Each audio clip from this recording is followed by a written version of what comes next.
নিশ্চয়ই আল্লাহ যা বলেছেন সত্য বলেছেন।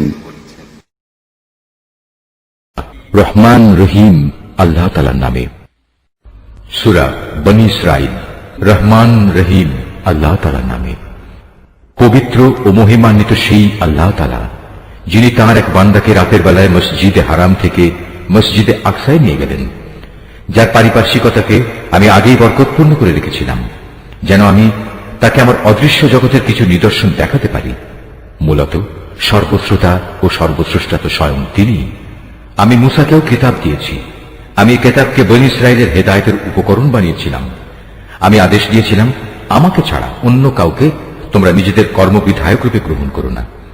তোমরা হচ্ছে সেসব লোকের বংশধর যাদের আমি নূহের সাথে নৌকায় আরোহণ করিয়েছিলাম। অবশ্যই সে ছিল আমার এক কৃতজ্ঞ বান্দা। আমি বনী ইসরাঈলদের প্রতি তাদের কিতাবের মধ্যে একথার ঘোষণা দিয়েছিলাম, অবশ্যই তোমরা দুবার আমার জমিনে বিপর্যয় সৃষ্টি করবে এবং মানুষের উপর তখন বড় বেশি বাড়াবাড়ি করবে। অতঃপর এই দুয়ের প্রথমটির নির্ধারিত সময় যখন এসে হাজির হল, তখন তোমাদের বিপর্যয় বন্ধ করার জন্য আমি তোমাদের উপর আমার এমন কিছু বান্দাকে পাঠিয়েছিলাম যারা ছিল বীরত্বের অধিকারী। অতঃপর তারা তোমাদের ঘরে ঘরে প্রবেশ করে সবকিছু তছনছ করে দিয়ে গেল। আর এভাবেই আমার শাস্তির প্রতিশ্রুতি কার্যকর হয়ে থাকে। অতঃপর আমি দুশমনদের উপর বিজয় দিয়ে দ্বিতীয়বার তোমাদের সুদিন ফিরিয়ে দিলাম এবং ধন সম্পদ ও সন্তান সন্ততি দিয়ে তোমাদের আমি সাহায্য করলাম। সর্বোপরি এ জনপদে আমি তোমাদের সংখ্যাগরিষ্ঠ করলাম। যদি তোমরা কোনো ভালো কাজ করে থাকো, তা করেছ একান্তভাবে তোমাদের নিজেদের জন্য। অপরদিকে তোমাদের কেউ যদি কোনো মন্দ কাজ করে থাকো, তার দায়িত্ব একান্তভাবে তার নিজের। অতঃপর যখন আমার দ্বিতীয় প্রতিশ্রুতির সময় হাজির হল, তখন আমি আর এক দলকে তোমাদের মোকাবেলার জন্য পাঠিয়েছিলাম, যেন তারা তোমাদের মুখমণ্ডল কালিমাচ্ছন্ন করে দেয়। যেমন করে প্রথমবার এ ব্যক্তিরা মসজিদে আকসায় প্রবেশ করেছে এবং এর প্রচুর ক্ষতি সাধন করেছে, আবারও যেন তারা মসজিদে প্রবেশ করতে পারে এবং যে যে জিনিসের উপর তারা অধিকার জমাতে পারে তাই যেন তারা ধ্বংস করে দিতে পারে। সম্ভবত এর মাধ্যমে আল্লাহ তাআলা তোমাদের উপর অনুগ্রহ করবেন। আর তোমরা যদি আবার বিদ্রোহের দিকে ফিরে যাও, তাহলে আমিও আমার শাস্তির পুনরাবৃত্তি করব। আর আমি তো কাফেরদের জন্য জাহান্নামকে তাদের চির কারাগারে পরিণত করে দেখেছি। অবশ্যই এ কোরআন এমন এক পথের দিকে নির্দেশনা দেয় যা অতি সরল ও মজবুত, এবং যেসব ইমানদার মানুষ নেক আমল করে, এ কিতাব তাদের এ সুসংবাদ দেয় যে তাদের জন্য আল্লাহর কাছে এক মহাপুরস্কার রয়েছে। অপরদিকে যারা পরকালে বিশ্বাস করে না, আমি তাদের জন্য এক কঠিন আযাব প্রস্তুত করে রেখেছি। আর মানুষ যেভাবে নিজের জন্য না বুঝে অকল্যাণ কামনা করে, তেমনি সে তার নিজের জন্য বুঝে সুঝে কিছু কল্যাণও কামনা করে। আসলে মানুষ কাঙ্ক্ষিত বস্তুর জন্য এমনিই তাড়াহুড়ো করে। আমি রাত ও দিনকে আমার কুদরতের দুটো নিদর্শন বানিয়ে রেখেছি।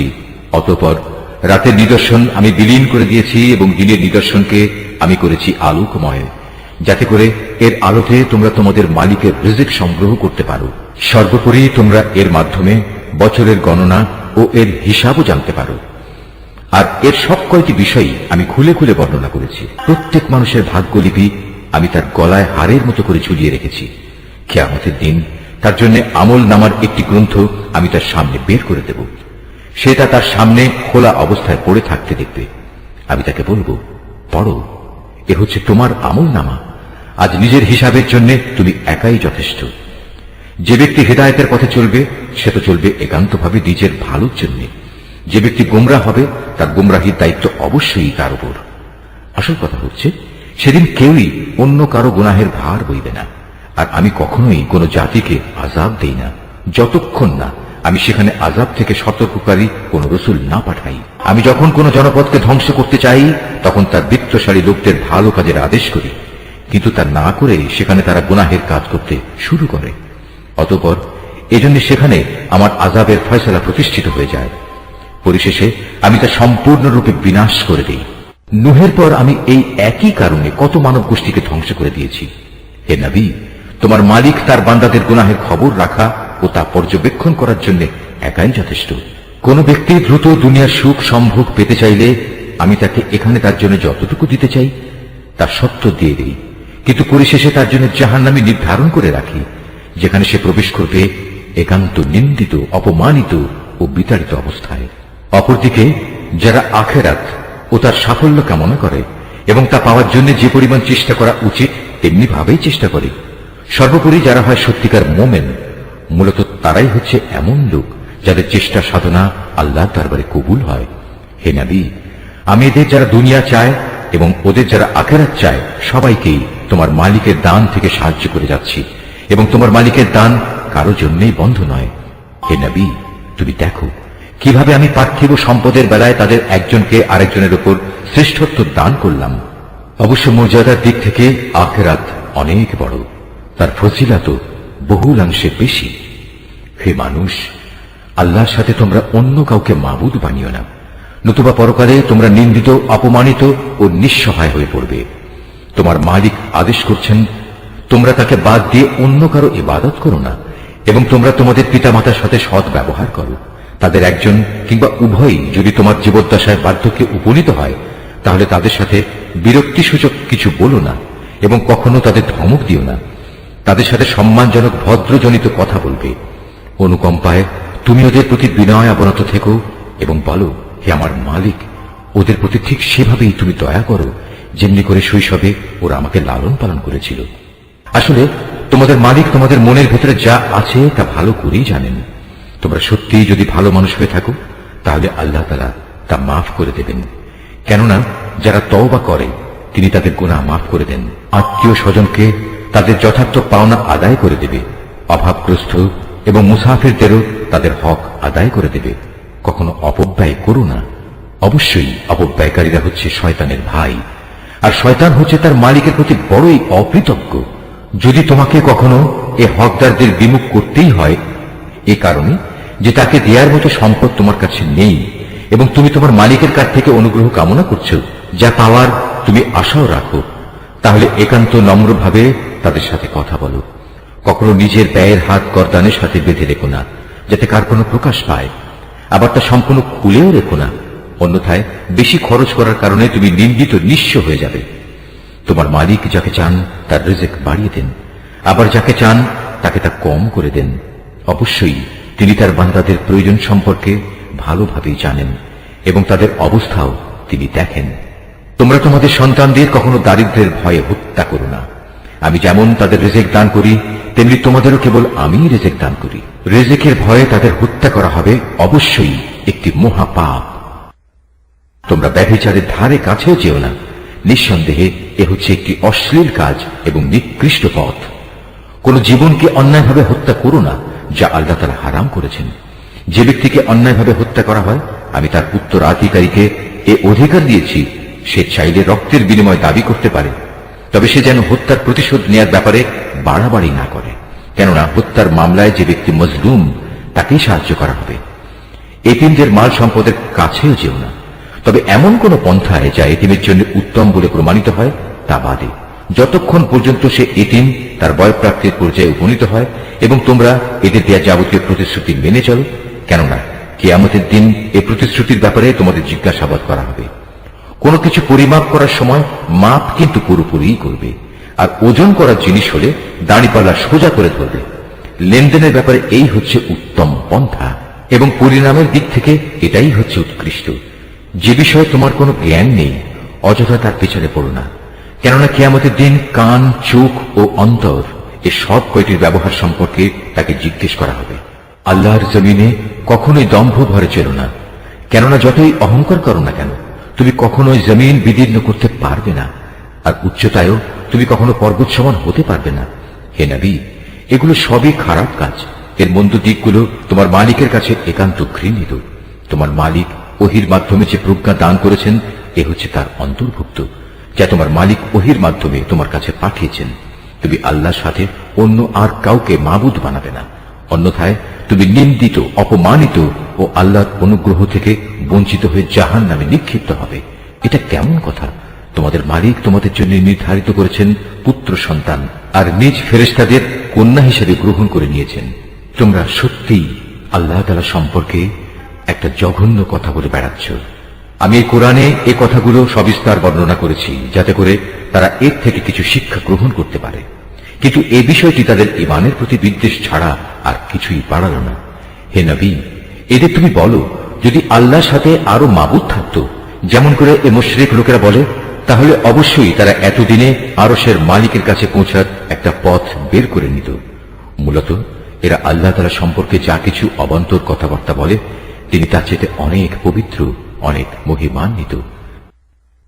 সাত আসমান, জমিন এ দুয়ের মাঝখানে যা কিছু মজুদ আছে তা সবই আল্লাহ তাআলার পবিত্রতা ও মহিমা ঘোষণা করছে। সৃষ্টিলোকে কোনো একটি জিনিসই এমন নেই যা তার প্রশংসা, পবিত্রতা ও মাহাত্ম্য ঘোষণা করে না, কিন্তু তাদের পবিত্রতা ও মহিমা ঘোষণা তোমরা অনুধাবন করতে পারো না। অবশ্যই তিনি একান্ত সহনশীল ও ক্ষমাপরায়ণ। হে নবী, যখন তুমি কোরআন পাঠ করো তখন তোমার ও যারা পরকালের উপর বিশ্বাস করে না তাদের মাঝে আমি একটি প্রচ্ছন্ন পর্দা এঁটে দিই। আমি তাদের অন্তরের উপর এক ধরনের আবরণ রেখে দিই, ওদের কানে এনে দিই বধিরতা, যাতে করে ওরা তা উপলব্ধি করতে না পারে। তাই তুমি দেখবে যখন তুমি কোরআনে এক আল্লাহ তাআলার কথা স্মরণ করতে থাকো তখন তারা তোমার কাছ থেকে সরে পড়ে। আমি ভালো করে জানি যখন ওরা কান পেতে তোমার কথা শোনে, তখন ওরা কান পেতে কি কথা শোনে আমি এও জানি।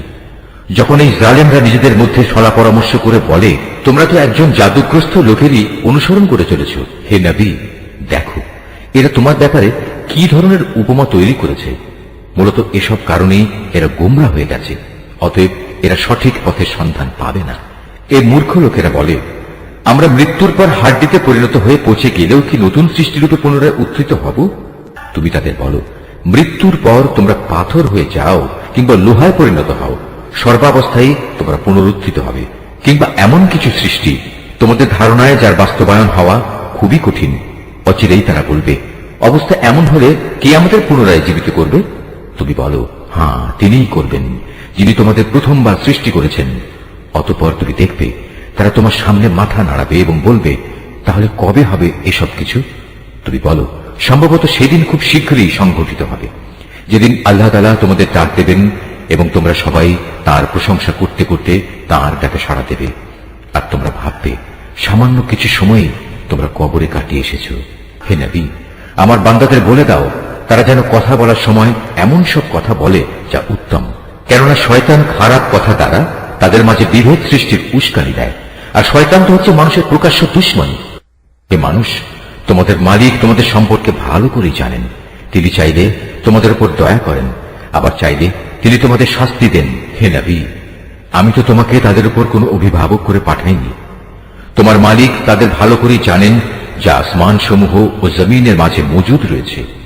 আমি এক একজন নবীকে এক একজনের উপর মর্যাদা দান করেছি, এমনি ভাবেই আমি দাউদকে জবুর কিতাব দান করে মর্যাদাবান করেছি। হে নবী, এদের বলো, তোমরা আল্লাহকে বাদ দিয়ে যাদের মাবুদ মনে করে ডাকো তাদের ডেকে দেখো, দেখবে তারা তোমাদের কষ্ট দূর করা কিংবা তা বদলে দেওয়ার কোনো ক্ষমতাই রাখে না।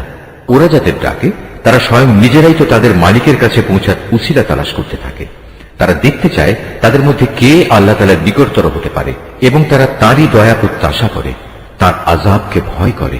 মূলত তোমার মালিকের আযাব এমনই একটি বিষয় যা একান্ত ভীতিপ্রদ।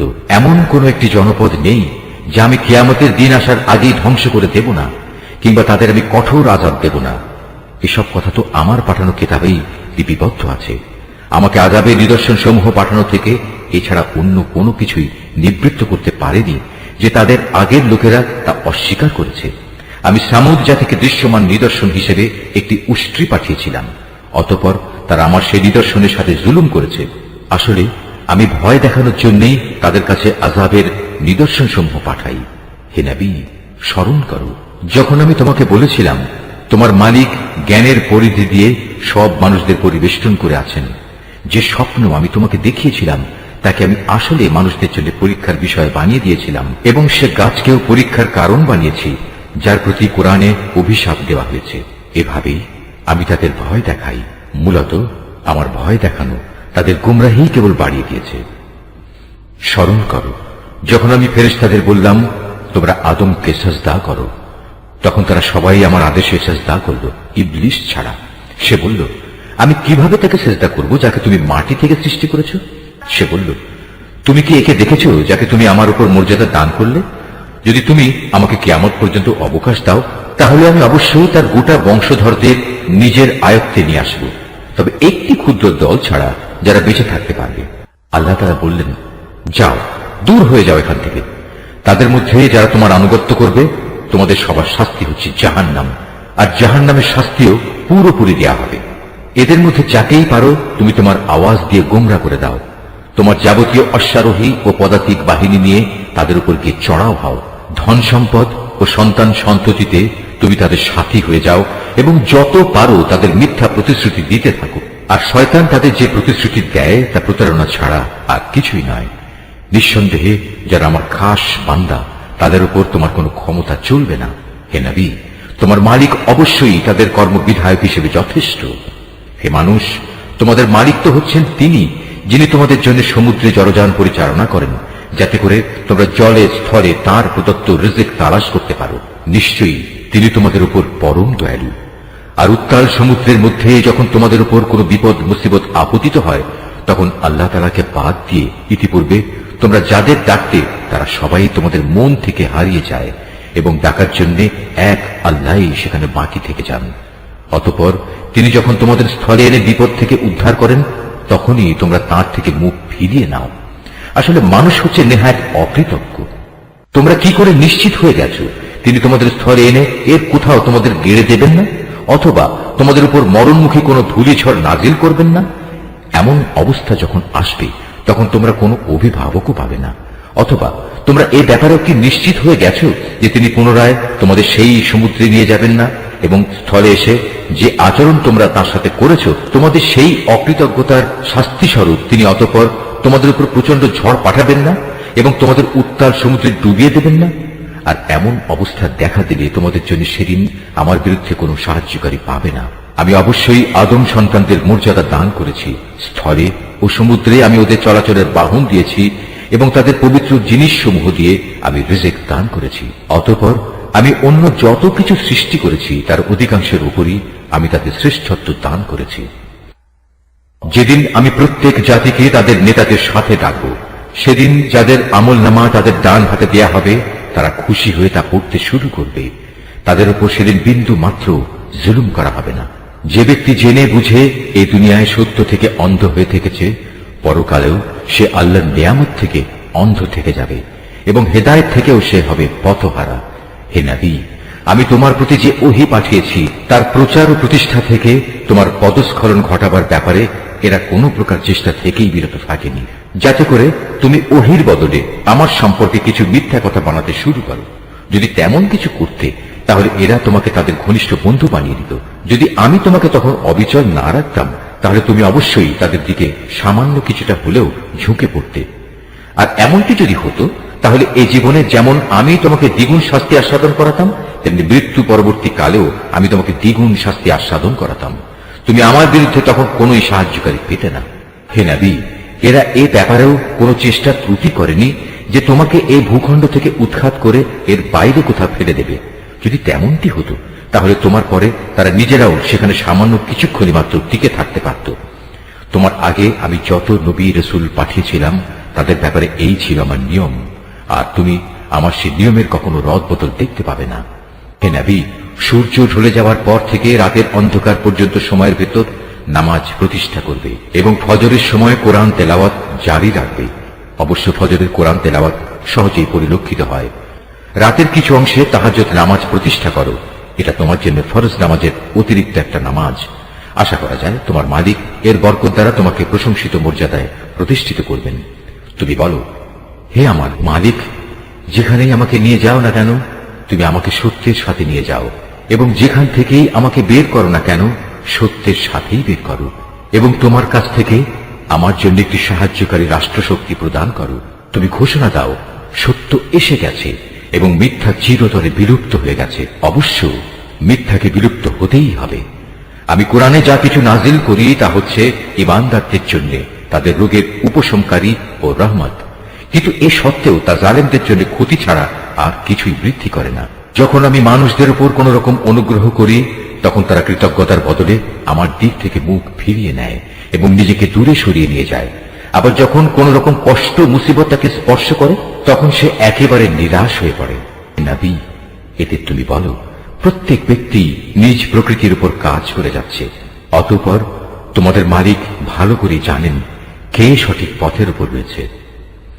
হে নবী, এরা তোমার কাছে জানতে চায় রূহ কি জিনিস। তুমি এদের বলো, রূহ হচ্ছে আমার মালিকের আদেশ সম্পর্কিত একটি বিষয়। আসলে সৃষ্টির রহস্য সম্পর্কে তোমাদের যা কিছু জ্ঞান দেয়া হয়েছে তা নিতান্ত কম। তারপরেও আমি তোমার প্রতি যে কতটুকু ওহী পাঠিয়েছি, যদি আমি চাইতাম তা অবশ্যই তোমার উপর থেকে প্রত্যাহার করে নিতে পারতাম। আর তেমন কিছু হলে তুমি আমার মোকাবেলায় কোনোই সাহায্যকারী পেতে না। কিন্তু এটা হচ্ছে তোমার মালিকের একান্ত দয়া, এতে কোনো সন্দেহ নেই। তোমার উপর তার অনুগ্রহ অনেক বড়। তুমি তাদের এও বলো, যদি সব মানুষ ও জিন এ কাজের জন্য একত্রিত হয় যে তারা এ কোরআনের অনুরূপ কোনো কিছু বানিয়ে আনবে, তাতেও তারা এর মতো কিছু তৈরি করে আনতে পারবে না। যদিও এ ব্যাপারে তারা একে অপরের সাহায্যকারী হয়, তবুও নয়।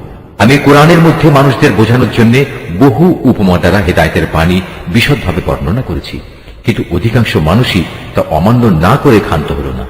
এরা বলে, কখনোই আমরা তোমার উপর ঈমান আনব না যতক্ষণ না তুমি আমাদের জন্য এই জমিন থেকে এক প্রস্রবণ ধারা প্রবাহিত না করবে, কিংবা তোমার জন্য খেজুরের অথবা আঙুরের একটি বাগান তৈরি হবে এবং তাতে তুমি অসংখ্য নদী নালা বইয়ে দেবে, অথবা যেমন করে তুমি কিয়ামত সম্পর্কে বলো সে অনুযায়ী আসমানকে টুকরো টুকরো করে আমাদের উপর ফেলে দেবে, অথবা স্বয়ং আল্লাহ তাআলা ও তার ফেরেশতাকে আমাদের সামনে এনে দাঁড় করিয়ে দেবে, কিংবা থাকবে তোমার কোনো স্বর্ণ নির্মিত ঘর, অথবা তুমি আরোহণ করবে আসমানে। কিন্তু আমরা তোমার আকাশে চড়ার ঘটনাও বিশ্বাস করব না যতক্ষণ না তুমি সেখান থেকে আমাদের জন্য একটি কিতাব নিয়ে আসবে যা আমরা পড়তে পারব।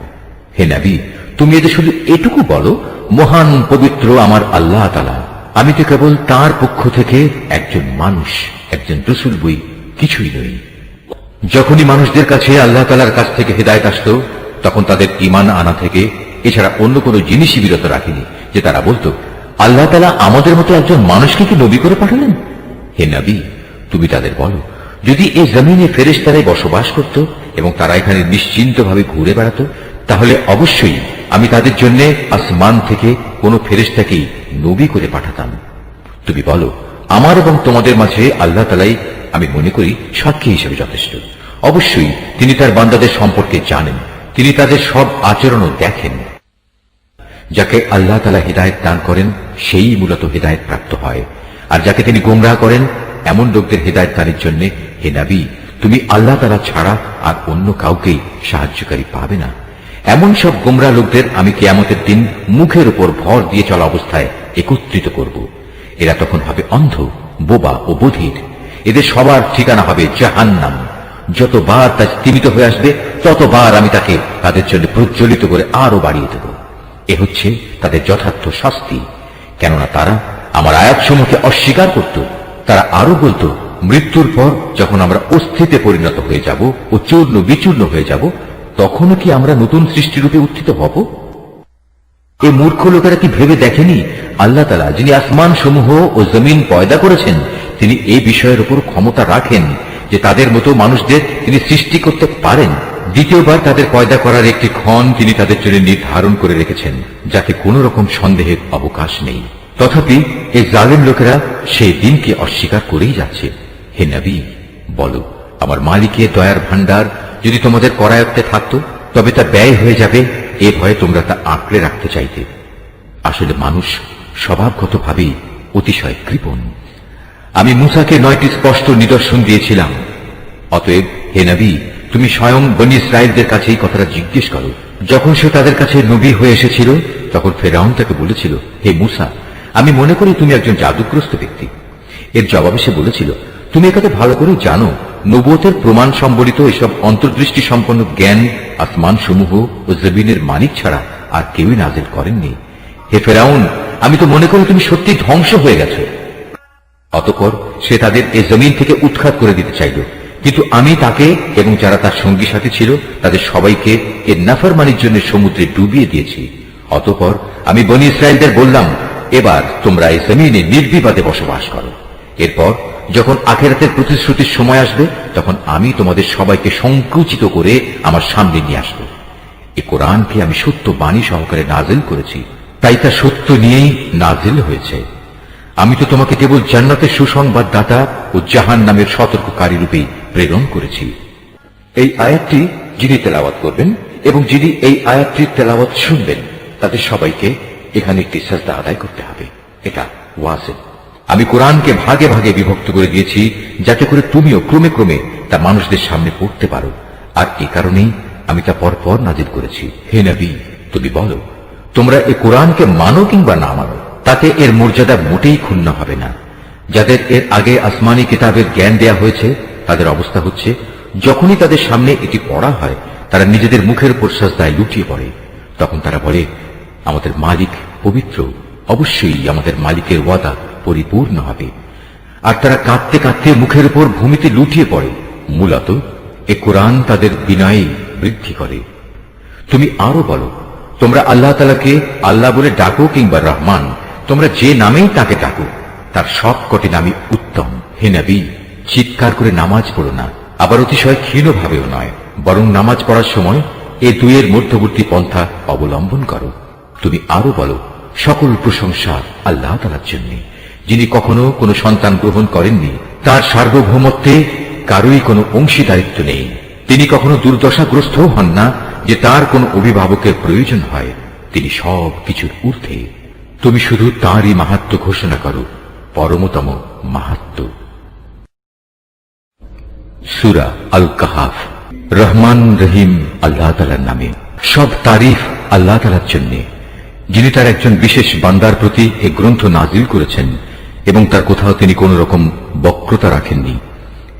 একে তিনি প্রতিষ্ঠিত করেছেন সহজ সরল একটি পথের উপর, যাতে করে আল্লাহ তাআলার পক্ষ থেকে সে নবী তাদের জাহান্নামের আযাবের ব্যাপারে সতর্ক করে দিতে পারে, এবং যারা ঈমানদার, যারা নেক কাজ করে, তাদের সে এ মর্মে সুসংবাদ দিতে পারে যে তাদের জন্য আল্লাহর দরবারে উত্তম পুরস্কার রয়েছে, যেখানে তারা চিরকাল থাকবে। এবং সেসব লোকদেরও ভয় দেখাবে যারা মূর্খের মতো বলে আল্লাহ তাআলা সন্তান গ্রহণ করেছেন। এ দাবির পক্ষে তাদের কাছে কোনো জ্ঞান সম্মত দলিল প্রমাণ নেই। তাদের বাপ দাদাদের কাছেও এ ব্যাপারে কোনো যুক্তি ছিল না। এটা সত্যিই বড় একটি কঠিন কথা যা তাদের মুখ থেকে বের হচ্ছে। আসলে তারা জঘন্য মিথ্যা ছাড়া কিছুই বলেনি। হে নবী, যদি এরা এ কথার উপর ঈমান না আনে, তাহলে মনে হয় দুঃখ কষ্টে তুমি এর পেছনে নিজেকেই বিনাশ করে দেবে। যা কিছু এ জমিনের বুকে আছে আমি তাকে তার জন্য শোভা বর্ধনকারী করে পয়দা করেছি, যাতে করে মানুষদের আমি পরীক্ষা করতে পারি যে তাদের মধ্যে কাজকর্মের দিক থেকে কে বেশি উত্তম। অতঃপর একদিন আমি যা কিছু এ জমিনে আছে ধ্বংস করে দিয়ে একে উদ্ভিদ শূন্য মাটিতে পরিণত করে দেব। হে নবী, তুমি গুহা ও পাহাড়ের উপত্যকার অধিবাসীদের সম্পর্কে কি মনে করো? তার আমার নিদর্শন সমূহের মধ্যে একটি বিস্ময়কর নিদর্শন ছিল। ঘটনাটি এমন হয়েছিল, কতিপয় যুবক যখন গুহায় আশ্রয় নিল এবং আল্লাহর দরবারে এই বলে দোয়া করল, হে আমাদের মালিক, একান্ত তোমার কাছ থেকে আমাদের উপর অনুগ্রহ দান করো। আমাদের এই কাজকর্ম আঞ্জাম দেওয়ার জন্য তুমি আমাদের সঠিক পথ দেখাও। অতঃপর আমি গুহার ভেতরে তাদের কানে বহু বছর ধরে ঘুমের পর্দা লাগিয়ে রাখলাম। তারপর এক পর্যায়ে আমি তাদের ঘুম থেকে উঠিয়ে দিলাম, যাতে করে আমি একথা জেনে নিতে পারি তাদের দুদলের মধ্যে কোন দলটি ঠিক করে বলতে পারে যে তারা কতদিন সেখানে অবস্থান করেছিল। হে নবী, আমি তোমার কাছে তাদের বৃত্তান্ত সঠিকভাবে বর্ণনা করছি। মূলত তারা ছিল কতিপয় নওজোয়ান ব্যক্তি যারা তাদের মালিকের উপর ঈমান এনেছিল। আমি তাদের হেদায়েতের পথে এগিয়েও দিয়েছিলাম। আমি তাদের অন্তঃকরণকে ধৈর্য দ্বারা দৃঢ়তা দান করেছি। যখন তারা আল্লাহর পথে দাঁড়িয়ে গেল এবং ঘোষণা করল, আমাদের মালিক তো হচ্ছেন তিনি, যিনি আসমান সমূহ ও জমিনের মালিক। আমরা কখনো আল্লাহ তাআলা ছাড়া আর কাউকে ডাকবো না। যদি আমরা এমন অযৌক্তিক কথা বলি তাহলে তা হবে মারাত্মক দিন বিরোধী কাজ। এরা হচ্ছে আমাদের স্বজাতির লোক, যারা তাকে বাদ দিয়ে অসংখ্য মাবুদের গোলামি গ্রহণ করেছে। তারা যদি সত্যবাদী হয় তাহলে তারা স্পষ্ট দলিল নিয়ে আসে না কেন? তার চাইতে বড় জালেম আর কে যে আল্লাহ তাআলার উপর মিথ্যা আরোপ করে? অতঃপর জওয়ানরা পরস্পরকে বলল, আল্লাহ তাআলা ছাড়া অন্যদের যারা মাবুদ বানায় তাদের কাছ থেকে তোমরা যখন বিচ্ছিন্ন হয়ে চলেই গেলে, তখন তোমরা এখান থেকে বের হয়ে বিশেষ একটি গুহায় গিয়ে আশ্রয় নাও। তোমাদের মালিক তোমাদের উপর তার রহমতের ছায়া বিস্তার করে দেবেন এবং তোমাদের বিষয়গুলো তোমাদের জন্য সহজ করে দেবেন।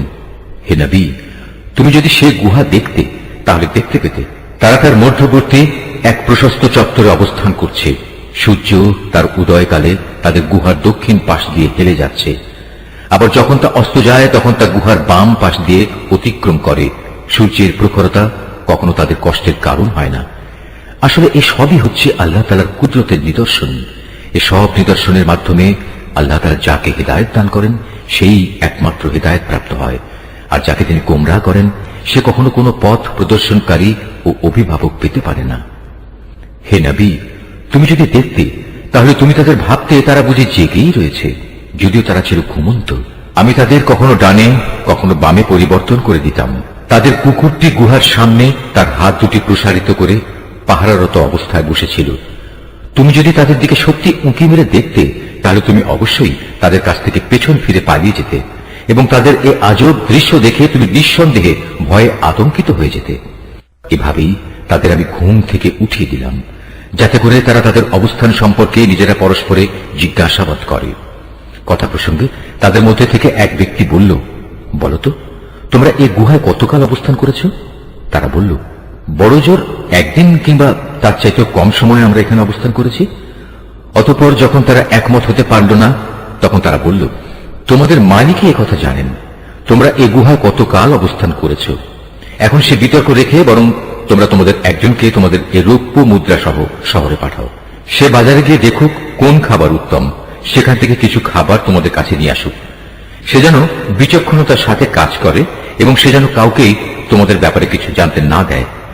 যদি তারা তোমাদের সম্পর্কে জানতে পারে তাহলে তারা তোমাদের প্রস্তরাঘাত করে হত্যা করবে, কিংবা তোমাদের জোর করে তারা তাদের দিনে ফিরিয়ে নেবে। আর একবার তেমনটি হলে কখনোই তোমরা মুক্তি পাবে না।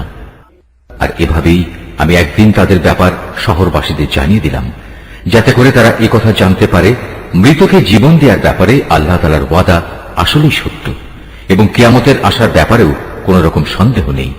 যখন তারা নিজেদের মধ্যে এ নিয়ে বিতর্ক করে যাচ্ছিল, তখন কিছু লোক বলল, তাদের সম্মানে তাদের উপর একটি স্মৃতিসৌধ নির্মাণ করে দাও। আসলে তোমাদের মালিকই তাদের সম্পর্কে সর্বাধিক খবর রাখেন। অপরদিকে যেসব মানুষ তাদের কর্তব্য কাজের উপর বেশি প্রভাবশালী ছিল, তারা বলল, স্মৃতিসৌধ বানানোর বদলে চলো আমরা তাদের উপর একটি মসজিদ বানিয়ে দেই। কিছু লোক বলে, গুহার অধিবাসীরা ছিল 3 জন, ওদের মধ্যে চতুর্থটি ছিল ওদের পাহারাদার কুকুর। আবার কিছু লোক বলে তারা ছিল 5 জন, তাদের ষষ্ঠটি ছিল ওদের কুকুর।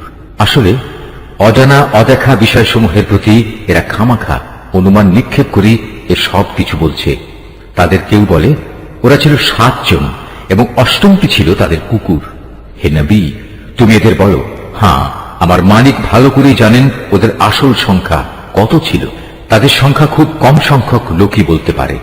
তুমিও এদের ব্যাপারে সাধারণ আলোচনার বাইরে বেশি বিতর্ক করো না, এবং তাদের সম্পর্কে খামাখা অন্য মানুষদের কাছেও জিজ্ঞাসাবাদ করো না। হে নবী, কখনো কোনো কাজের ব্যাপারে একথা বলো না, এ কাজ আমি আগামীকাল করব। হ্যাঁ, বরং এভাবে বলো, আল্লাহ তাআলা যদি চান তাহলেই আমি আগামীকাল এই কাজটা করব। যদি কখনো কোনো কিছু ভুলে যাও তাহলে তোমার মালিককে স্মরণ করো এবং বলো, সম্ভবত আমার মালিক এ কাহিনীর চাইতে নিকটতর কোনো কল্যাণ দিয়ে আমাকে পথ দেখাবেন। তারা তাদের এ গুহায় কাটিয়েছে মোট 300 বছর। কেউ অবশ্যই এর সাথে আরো 9 বছর যোগ করেছে। হে নবী, তুমি বলো, বস্তুত একমাত্র আল্লাহ তাআলাই সঠিক করে বলতে পারেন ওরা গুহায় কত বছর কাটিয়েছে। আসমান সমূহ ও জমিনের যাবতীয় অজানা অদেখা বিষয়ের জ্ঞান তো একমাত্র তার জন্য নির্দিষ্ট রয়েছে। কত সুন্দর দ্রষ্টা তিনি, কত সুন্দর শ্রোতা তিনি। তিনি ছাড়া তাদের দ্বিতীয় কোনই অভিভাবক নেই। আল্লাহ তাআলা নিজের কর্তৃত্ব ও ক্ষমতায় অন্য কাউকে কখনো শরীক করেন না। হে নবী, তোমার উপর তোমার মালিকের যে কিতাব নাজিল করা হয়েছে তা তুমি তেলাওয়াত করতে থাকো। তার কিতাবে বর্ণিত কথাবার্তা রদবদল করার কেউই নেই। তিনি ছাড়া তুমি আর কোনই আশ্রয়স্থল পাবে না।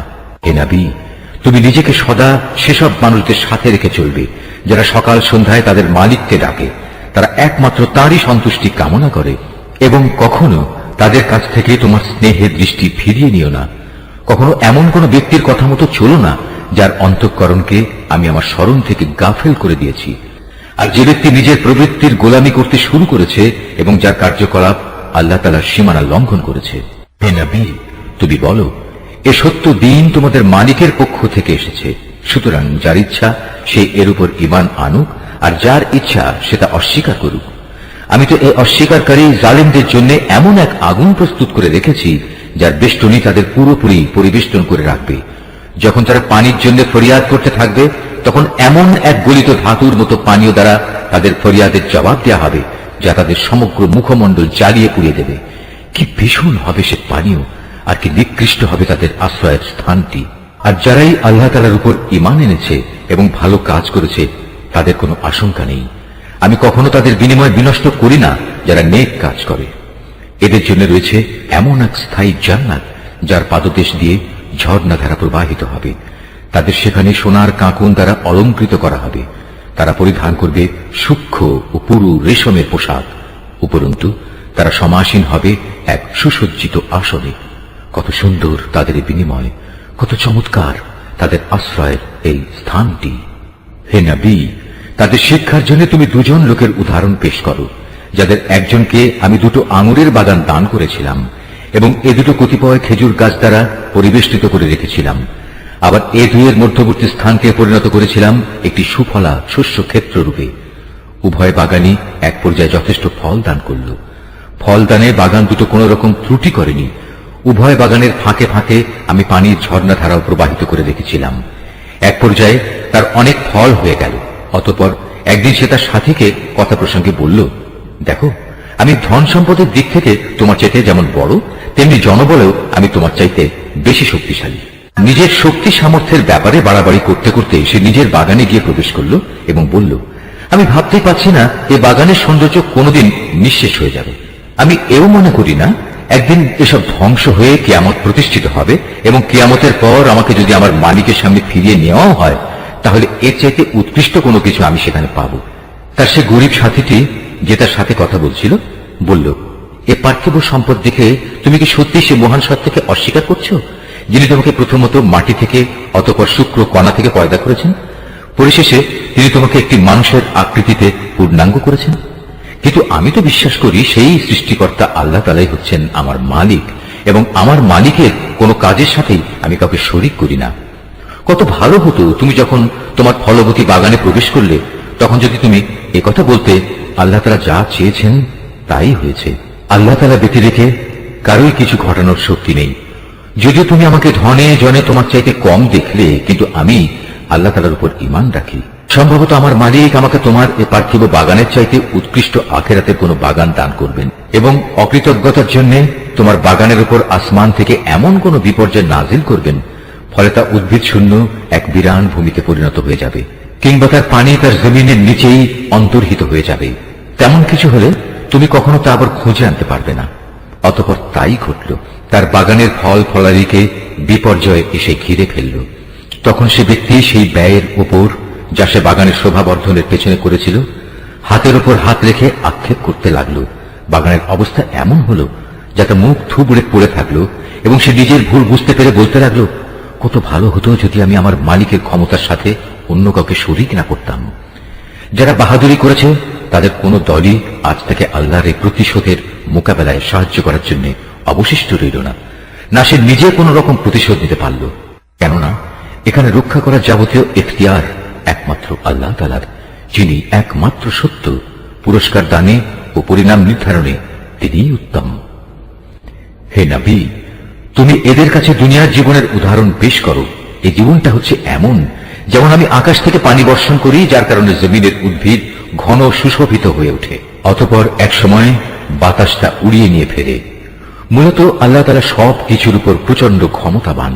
ধন সম্পদ ও সন্তান সন্ততি হচ্ছে তোমাদের পার্থিব জীবনের কতিপয় অস্থায়ী সৌন্দর্য মাত্র।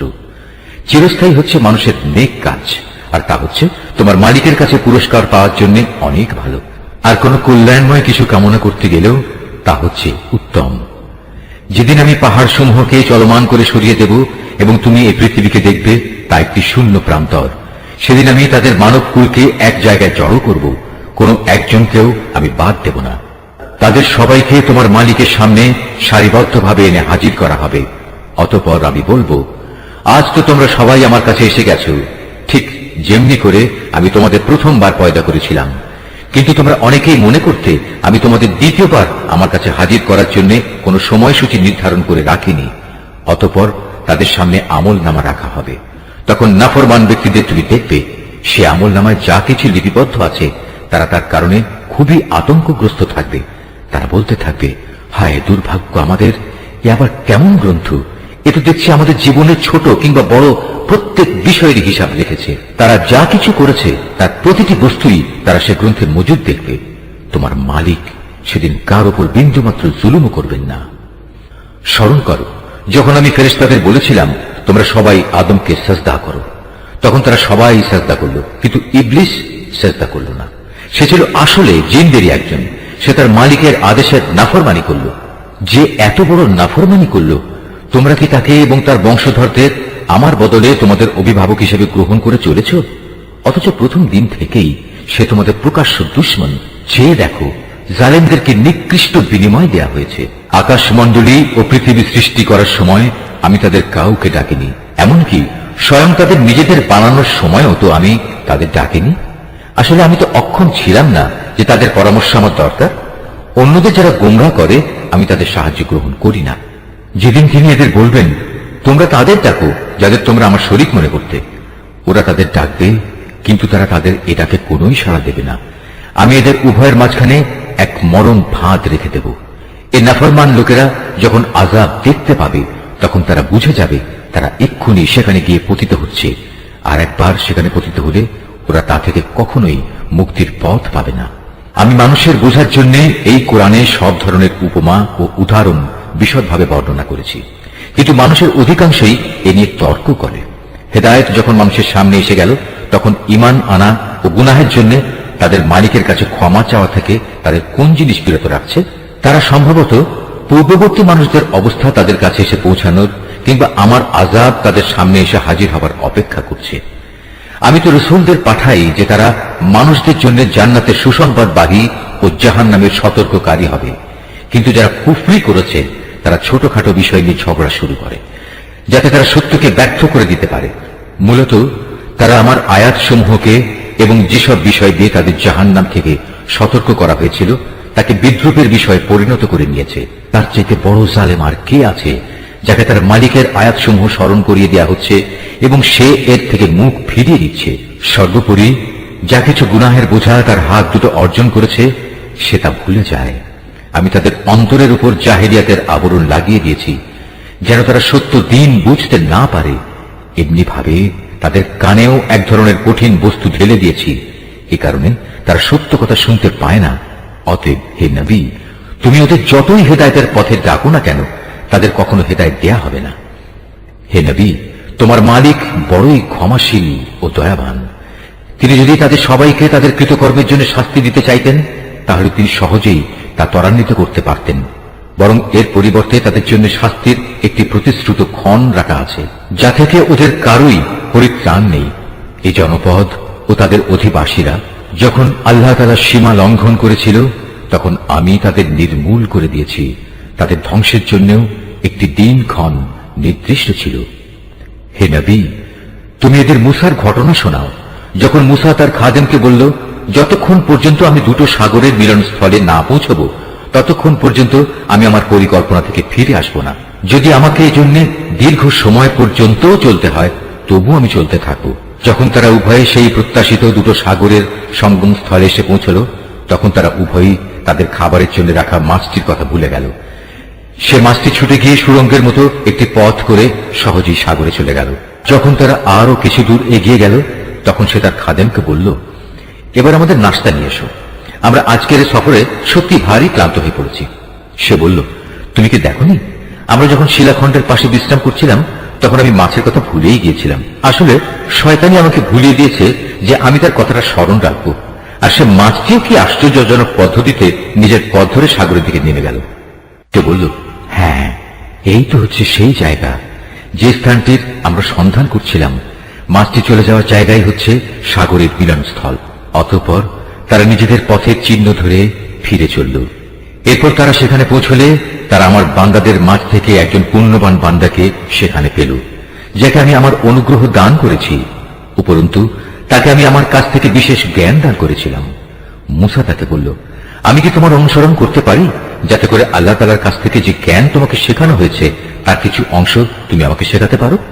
সে বলল, হ্যাঁ পারো, তবে আমার সাথে থেকে তা তুমি কখনো ধৈর্য ধারণ করতে পারবে না। অবশ্য এটাও ঠিক, যে বিষয়ে তোমার জ্ঞান সীমার বাইরে তার উপর তুমি ধৈর্য ধরবেই বা কি করে? সে বলল, আল্লাহ তাআলা যদি চান তাহলে তুমি আমাকে ধৈর্যশীল হিসেবেই পাবে। আমি তোমার কোনো আদেশেরই বরখেলাপ করব না। সে বলল, আচ্ছা, যদি তুমি আমাকে অনুসরণ করোই তাহলে কোনো বিষয় নিয়ে আমাকে কিছু জিজ্ঞেস করবে না, যতক্ষণ না সে কথা আমি নিজেই তোমাকে বলে দেব। অতঃপর তারা দুজন পথ চলতে শুরু করল। নদীর পাড়ে এসে উভয়ই একটি নৌকায় আরোহণ করল। নৌকায় উঠেই সে তাকে ছিদ্র করে দিল। সে বলল, তুমি কি এজন্য তাকে ছিদ্র করে দিলে যেন এর আরোহীতে তুমি ডুবিয়ে দিতে পারো? তুমি সত্যিই এক গুরুতর অন্যায় কাজ করেছ।